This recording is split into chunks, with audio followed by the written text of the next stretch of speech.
David. Pour que David entre dans la royauté. Pour que David soit à la tête des choses. Mais il y a une chose qui me frappe dans cette leçon bien-aimée de Dieu. Cette chose, tu dois la connaître aussi. Cette chose, tu dois la connaître aussi. Alléluia. Amen. À chaque fois que Josué allait faire des invasions, parce qu'il a combattu 31 rois. Amen. Amen. À chaque fois qu'il partait, il revenait quelque part.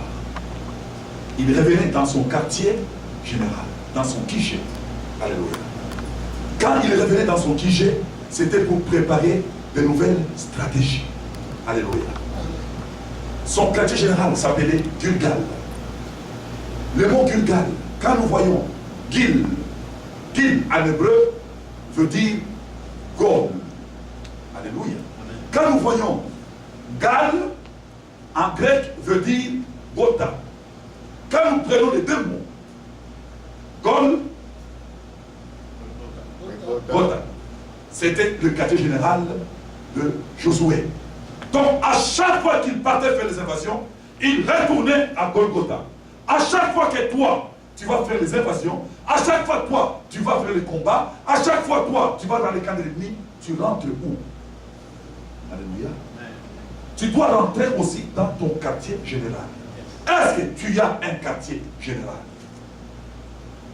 Tu te dis, pasteur, je ne suis pas militaire. Oui, tu es le militaire de l'Éternel. Tu es déjà enrôlé dans l'armée de l'Éternel.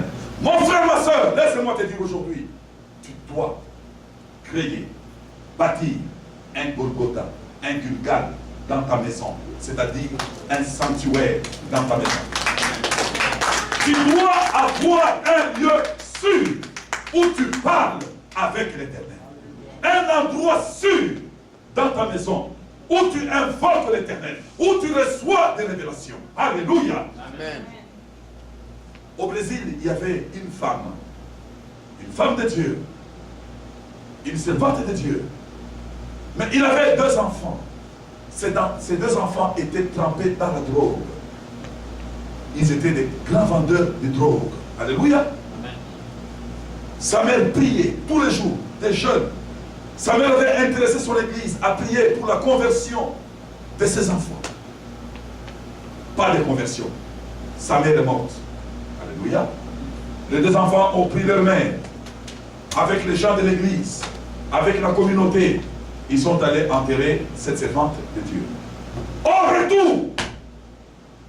retour, les 2 enfants, quand ils sont allés dans les lieux où sa mère priait, il y avait des traces. Si vous êtes à un endroit chaque jour, il y aura des traces. Vrai ou faux?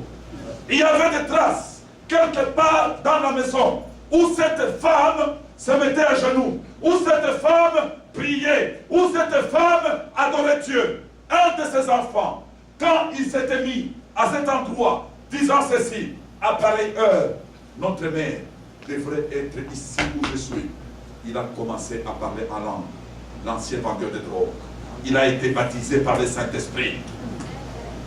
Son frère, qui était dans l'autre pièce, entendra le bruit. Il est venu vite voir qu'est-ce qui se passait. Il a vu son jeune frère en transe, en mouvement. Il a dit, qu'est-ce qui se passe? Il montait seulement les doigts. Il montait seulement les doigts. Le Saint-Esprit a conduit le 2e fils à se mettre à genoux à l'endroit là où sa mère priait, baptisé du Saint-Esprit. Aujourd'hui que je vous parle, ce sont 2 grands prédicateurs au Brésil. 2 grands prédicateurs. À cause de quoi? Parce qu'ils étaient à l'endroit où leur maman priait à chaque fois. Ils étaient dans les sanctuaires de leur maman. Ils étaient dans le quartier général de leur maman. Où est ton quartier général? Où est ton quiché? Si tu n'as pas de quiché, mon frère, ma soeur, c'est le moment d'en créer. Alléluia. C'est le moment d'en créer. Ton quiché va aider aussi tes enfants un jour. Ton quiché va faire que les choses changent dans ta vie. Alléluia. Amen. Les combats d'héritage. Même si un roi a dit dans ta famille, que personne de votre maison ne se mariera. Que personne de votre maison ne terminera les études. Que personne de votre maison ne progressera. Même si les sorciers de ton village ont dit que personne de cette famille ne verra le soleil, que personne de cette famille n'aura un enfant, que personne de cette famille sera élevé dans cette nation. Laissez-moi vous le dire aujourd'hui. Laissez-moi vous le dire aujourd'hui.